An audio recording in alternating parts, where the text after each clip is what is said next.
Hi, Misha here, and I thought it was time for another Blackbox.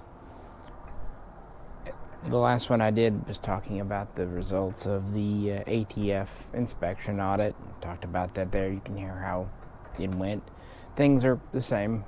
Nothing, haven't heard back from them about anything. So, taking the assumption no news is good news when it comes to dealing with anyone in the government, especially the IRS, but the ATF is a close second. I actually told them that. I said I would be a lot more nervous if you were the IRS opposed to the ATF. And put it to you like this, even the ATF agreed that the IRS scares them. So, yeah, that's where we're at. Anyway, things are going fine here.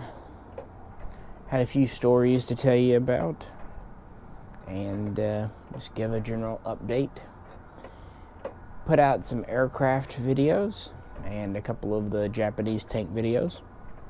And I have been doing the Star Trek Discovery ship videos. So I know it's not everyone's cup of tea, but for those that have, checked them out, I had a lot of fun actually making them. I don't know, something different, to talk about, get into, what have you. So let's kind of get in with the first of the updates. So first off, the weather. We had some pretty good snow last week. Overall, I would say it's been a consistently cooler winter than the 2020-2021. That winter we had some very low temperatures. It got down to -15 a few nights. But then we also had some pretty warm days at other times in the winter. This one's been more consistent. We had our lowest lows of about 6-7 degrees. We didn't get below zero so far. Of course, it's only not quite even mid-February when I record this. And last year, the big snowstorms happened towards the end of February, so there's still time. But really, since November, it's been consistently pretty cool around here, if not outright cold. A little more seasonable. I'm sitting outside here right now. It's in the 30s, so, for shortly after dusk, it's pretty normal. That is your local Channel 7 Weather Channel discussion, because I'm old and talking about the weather is fun, isn't it? But because of that, my wife worked from home last week, at least the majority of the week. And I recorded some other videos. And I had one more airplane video I was going to have out, but it was on the Junkers Ju-88. Corgi has been doing a series with the Operation Barbarossa planes. They did a Ju-87, they did a Henkel HE-111, they did a BF-109, and they did a Ju-88A that were from 1941 into 1942, kind of in the late year snowy camo scheme. So I thought that would be kind of neat, and so I would do a Ju-88 video. I even recorded some of it in the snow to kind of do a camo test, and so we had as much as a foot of snow that day. And while the second half of the video turned out fine, the first half, the audio did not record. Even though I've been using just a mic that directly jacks in to try to alleviate that, ever so often it'll do that to me where it doesn't pick up the audio and it's just, visual without any sound. So I've got to re-record that. Hence why we've had a lot of the Star Trek videos this week, because, the one aircraft video I had planned did not work out so well. I'm going to have to record about half of it over again. Maybe this weekend if time permits. Still got plenty of tank videos. Want to get back into doing some Russian tanks. Got quite a few of those still to cover. Plus we haven't even started with American tanks and German tanks. Pretty well have covered British, although I still have a couple of British tanks that I haven't done videos on yet. As far as the Japanese, I only have a few more World War II to talk about, But then we could always get into the JGSDF, the Japanese Ground Self-Defense Forces vehicles, like the Type 61, Type 74, Type 90, even have a Type 10 tank. So that'll be, future content. Trying to work hard on it. In the world of firearms, not a whole lot new to report. SHOT Show was a couple of weeks ago now, and we did record the Q&A. It was actually Patreon Q&A 20 over on the main channel. Actually, our timing was really good because Jero showed up a day before the weather turned on us, so we got that done. He was able to edit the video during the 4-day or so snow day we had. So that was good. Got that published. Did an extended cut for Patreons and did a more general cut, a little bit shorter, about 15 minutes shorter for YouTube. So that was always a lot of fun. Not a whole lot I'm super excited about getting. Although I will say that some of the stuff from Springfield, I wouldn't mind trying out their SA-35, their high-power copy. But I've got high powers. The Hellion, their bullpup based on the Croatian VHS-2. I heard it beat out the Betamax 1 for the Croatian military trials. Wouldn't mind getting a hand on one of those. Still have a few guns from before we wanted to go out shooting, like the WBP Jack rifle that I've shown off once or twice. And a few other little odds and ends that are coming in. Another batch of Polish Beryls have made it to our shores. So that's good.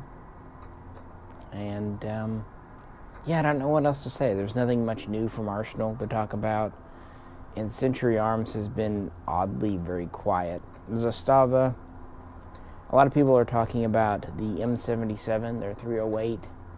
That's cool and all, but I remember when the first M77 PS came in. Now I know it was a slant cut receiver or a half moon cut receiver, but those guns did not sell very well. I'm just not sure how well, because those were $600. These new ones will be more than that, quite a bit more. I hope I'm wrong. I hope they sell great for Zastava USA, but I think after the hype dies down, people have a habit of kind of backing off. I've seen that quite a bit with the Zastava M90. Everyone wanted the M90 in 223 until it was available. And I'm not going to say it hasn't sold. I've probably sold maybe a dozen of them in the past year, but they're not flying off the shelves. Let's put it like that. So we'll see how it all goes, frankly, guys. We'll see how it all goes. But people tend to, it's kind of like taking someone to a buffet. You know, their eyes are bigger than their stomach, but then when push comes to shove and prices come in, they don't always afford what they think. Speaking of prices and coming in, we do have some new Swiss guns. Talked about this again on the Q&A video. There's a batch that just came in right now that's consisting of some 5.53 LBs with the NATO lower, the ALUS lower. And there's also the anniversary editions, the 5.51 anniversaries finally made it in. Good. And then in March, perhaps early April, there's a batch of a little over 100 coming in. Roughly 50 are going to be various versions of the 5.53, including one version with diopters. There's also going to be the 7.51 that comes from the factory with the quad rail, and it'll be Cerakote gray. I think they're calling it the 7.51 SOCOM. And there'll be another batch of 5.53Rs, the Russian version, and 7.62x39. Those have become very popular in recent years. So, good there. So, the Swiss guns are still coming in. Not a huge quantity like we saw last May, but they'll keep coming in as long as legislation allows for it. And that's about all I can think of in the gun realm. I'm sure I'm forgetting a few things, but Now I have a story to tell you to kind of close out the video. And I'll entitle this story, Now I Get to Call Someone a Dillweed. So, yeah, as I mentioned at the beginning of the video, I've been doing the Discovery ships, the Federation ones, and they're manufactured by Eaglemoss, but actually I purchased them from mostly Amazon sellers that were putting them on clearance at the end of 2021, a few times on eBay when there was a good clearance sale. But I wasn't really keen to get into the Klingon ships until Eaglemoss had a big sale in January. And when I say big, they were originally $54 each, and they were on sale for $27 each.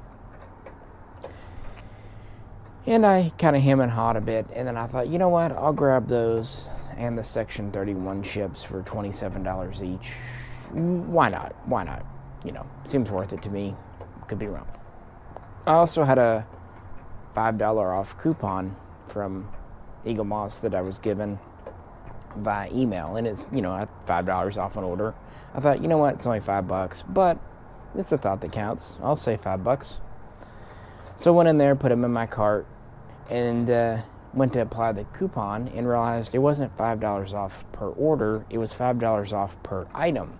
So that knocked the price down to $22. And again, free shipping over $60, which obviously buying those many, it was.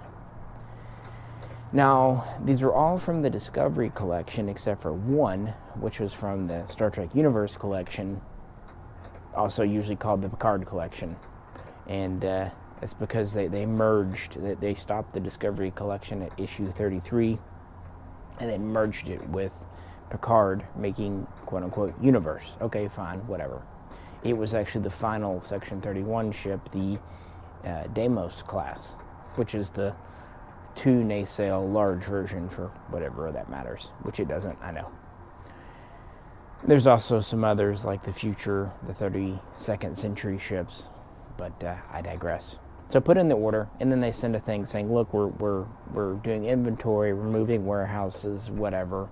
We won't resume shipping till January 26th. Okay, fine. I'm not exactly known for my patience, but I'll try it for once. Waited and waited, and the 26th rolled around, and I finally get a ship notice right around January 30.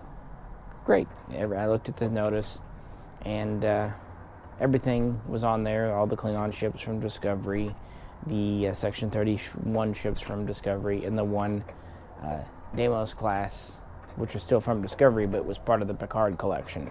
I'm saying this for a reason, don't worry. So they were supposed to come in right when the snow hit. So instead of coming in that Thursday, for example, because of the snows, they were delayed 2 days till that Saturday. No problem. They come in on the weekend. I was looking forward to it. You know, I thought that'd be a great thing to do on my day off. Unbox them, maybe do a video on them, whatever the hell. You know, for $22 a pop, I'm in for that, even though I know the Klingon ships are kind of weird. And the Section 31 ships are, in my opinion, pretty cool, but also very not time era appropriate. But I digress. So I get the box, and the first thing I notice, this thing is supposed to have 10 of these, if not XL scale, at least the special series size, which the boxes are anywhere from a foot long to 6 inches long and 6 inches wide. They're kind of in that realm of around 36 inches square, or I guess it'd be more than square, but you know what I mean. You follow. I get the box in, and I think, boy, they must have done some really good Tetrising to fit 10 of these in this box. I didn't notice it feeling particularly light. I just thought it seemed small. So I bring it inside. Don't open it right away. Have other things to do. Have morning coffee. Go grab a shower. That kind of thing. And then I open it up a couple hours later. And yeah, disappointment ensued. The good news. The one Star Trek Universe collection ship, the Deimos, was correct. Because it's from a different collection. The bad news, the 9 from the Star Trek Discovery collection, totally wrong. The invoice that they emailed me and the paper invoice in the box, both were correct. They had the right part numbers and the right description. And of course the right price. What they shipped though were actually the same issue numbers, but from a different collection. They were actually from the earlier Star Trek Starships collection, the one they did 180 issues of. Also the ones that were between 3 and 5 inches, and the ones that on sale with the coupon would have been under $15. So a bit of a price difference there. Regular price on them is $24. So even at regular price, they're less than half the value of the Discovery ships. Not to mention I had them, so yeah. That's a pretty big oopsie on their part. So immediately that Saturday, I called the customer service number, and full credit to them, they actually had someone answering the phone around 5 p.m. on a Saturday. Good. And it was someone based in the USA, based on the voice and accent, I would say Southern USA. And I would wager to guess female, and I would wager to guess of the African American persuasion. That's fine. Not anything against her. She was very friendly, very polite. I had no hold time. Not complaining about that, except she couldn't do anything. She's like, oh, you'll have to email customer service at eaglemoss.com. The reason I don't like doing that, you do not usually get a hold of someone who is a native English speaker or a fluent foreign speaker. Keep in mind, I'm married to someone who was not born in America and did not learn English until their 20s. That's fine. In fact, I worked with foreign students at university. I'm used to that.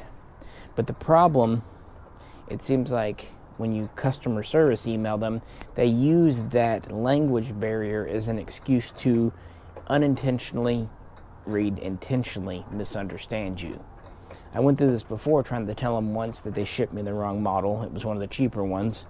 And they kept saying, oh, we apologize for our shipping being slow. And I kept trying to say, look, it's not that it's slow, it's that you shipped the wrong thing.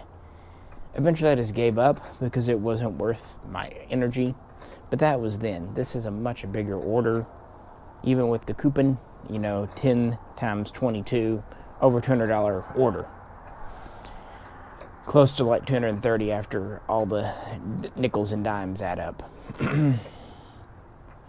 So I tell her this. She says she'll do what she can. She'll put a note on my account and she'll expedite the customer service call. And she asked me to take pictures. And so I explained my situation. I'm blind, so it's not the easiest thing. But I said I would try to get someone to help me take pictures, which I did later that night. Once I did get about 8 photos taken, I went ahead and emailed the customer service at Eaglemoss thing with pictures. I said, look, I already called the tech support line, so you should already have a case open, but I gave them the order number, the shipment number, copy of the invoice, copy of the paper invoice, everything else. That was Saturday night. As I record this, it's Thursday night. So the better part, we've had 4 work days and a total of 6 days. Haven't heard word one. I did get an automated email acknowledging they received my letter, so I know they received it. Not a response one. So, yeah, if I don't hear from them, I don't know, by Saturday or Sunday, I guess I get to call them a dillweed, and I guess I get to call and do a chargeback on them, because I don't know what else to do. They absolutely shipped the wrong stuff, and not just one where you can go, it happens. But when 9 out of 10 things are wrong, someone made an obvious just error. Okay, fair enough, fine. I'm disappointed, I'm annoyed, but to just ghost me like that. I called them on the phone, I sent them an email, and then I hear back from either connection. I mean, maybe I'll hear something tomorrow. You never know. But so far, it's looking like I might have to do a chargeback. And I've never really had to do that before, except for once, which that was an interesting incident of the person who I had to do a chargeback on actually ended up in jail. So even if they wanted to help me, they couldn't because, well, in jail. They don't tend to let you have internet access to fix orders in jail. So that was kind of one of those understandable chargebacks that, happened. So that is what happened with Eaglemoss recently. And between that and the Yonkers JU88 video not recording properly, that's why I've been kind of pulling out the Discovery videos this week just to make do until I have more time to record more. Sorry about that, but I tried during the snows. It just, got screwed up. Just kind of annoying. So, probably have to do that on those. But, funnily enough, I got another order that shipped from them Wednesday, which is due in tomorrow. But when it shipped yesterday, Wednesday, I got a FedEx notification. Hey, Eaglemoss has shipped you a package. Now, it's only coming from Indiana, so usually 2 days. It says it's here. It says it's in Kansas City, which is just down the road from where I live. The funny thing is, I didn't get an Eaglemoss invoice. So I had no idea what was in the box until just now, like 10 minutes ago before starting. Well, okay, I guess now more than 10 minutes. But whenever I started this video, they tell me what was in it. So for a day and a little bit of change, I had a mystery box coming to me from Eaglemoss. It'll be interesting to see. There are 3 items in it, if they are correct, because they are all, well, 2 of them are from the Discovery Collection, and 1 of them is from the Universe Collection.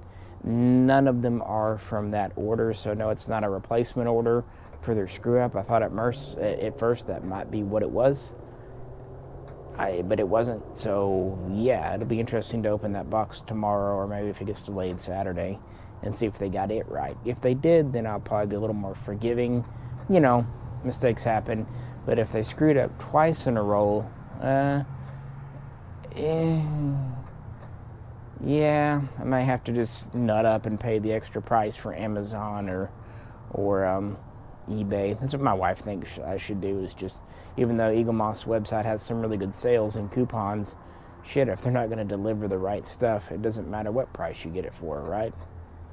But, yeah, that's about what's going on from here. The snow finally all melted off. I heard it still dripping off the house on Monday, and Tuesday, it was done. So it took all weekend for it to melt off. Again, we did get quite a bit. It was enough to cover windows a good bit. Like the upstairs window things here, they were totally covered because of the awning. It piled up on the awning over the deck here and kind of covered the upper windows, which was funny. That's about it. Life's been pretty okay. There's some unfortunate and kind of rough anniversaries this February. Anyone who follows the channel knows what I mean.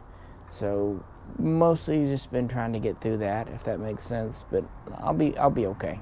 I'm telling myself, look, it's still winter, but when spring rolls around in March, it's time to kind of get out. It doesn't help that a couple of good friends of mine are also having a rough time for their own reasons, and I feel worried about them. But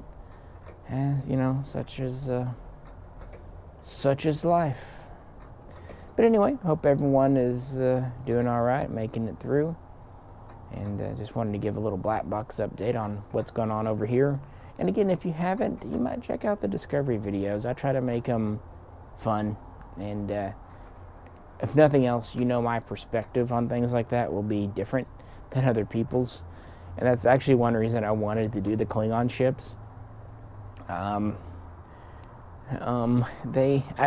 picked up a couple now from other sources, like the Raider and the Bird of Prey, because I found that on sale for $25 before Eaglemoss had their sale. It's a bird.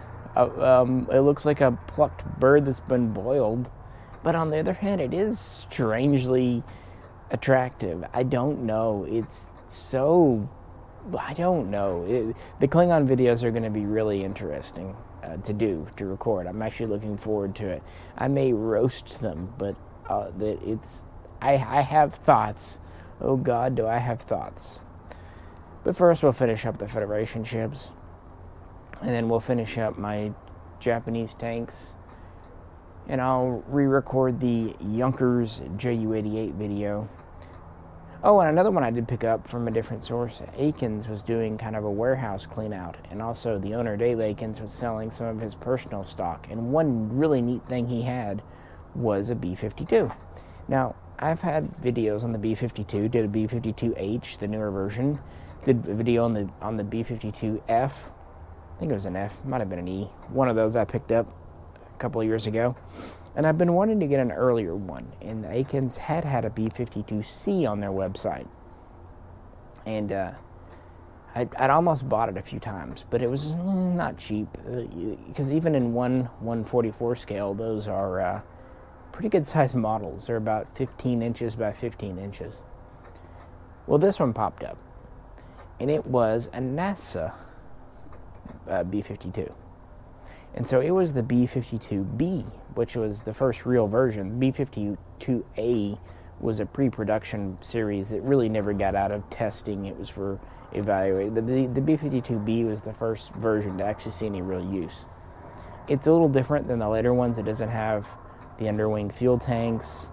The wings are different. It doesn't have the wet wings, and it has the earlier engines. Anyway, and it would have had the earlier manned rear turret, but since this is NASA, it's no longer a turret. It's more of an observation blister. But what makes this especially neat is it came with the X-15, the X-plane, hence the name X-15, which was one of the many test planes, starting with the X-1, then moving to the X-3, and so on and so forth, up to like the X-29.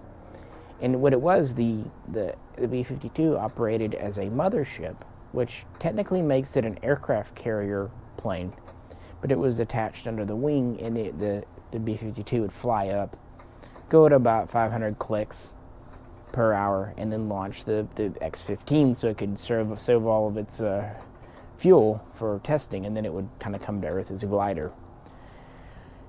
So it comes with a little 1/144 scale X-15. And that was neat to me, because it gives me that NASA connection, it gives me the early B-52B, gives me a neat little X-15. And typically, Corgi planes, and this was a Corgi, I don't think I mentioned that, they attach things like that via pegs, as you'd expect. Like, for example, they did the Hankel 111 with the Doodlebug, the V1 under it, and it kind of popped on with a couple of small little pins. This was neat because it had the cradle, and it was magnets. It used the power of magnets to attach it. So that's really cool that it goes click and clicks onto the plane. Now, if it's on a shelf and you kind of knock it from the top, at the cockpit, you'll knock it off. But sitting on a shelf, the magnet is totally secure. I would imagine they didn't want to use too strong of a magnet because that could have other deleterious effects. But yeah, it's a really neat model, and I'm excited to share with you that one. And that's something I didn't even expect to do, but I knew it was well out of print. I don't think they made it like 10 years ago, maybe even 15. And the price was, I thought, really fair on the Akins website. So nabbed that, excited to talk about that, but I need to research it a bit more and play with the model a bit. I don't like to do videos right when I get one. I'd rather have time with them to kind of learn about them, some of their neat little features and whatnot. So for the plane fans out there like me, don't worry, I've got a few more videos planned, and I've got more planes on order, hopefully, with Pete's Collectibles. I mostly buy from Akins and Pete's, although sometimes I will buy from Flying Mule, and all three of them have always treated me right. And for ground power fans, I've got plenty of tanks and APCs and infantry fighting vehicles and artillery pieces, especially Russian, because that's kind of my bag.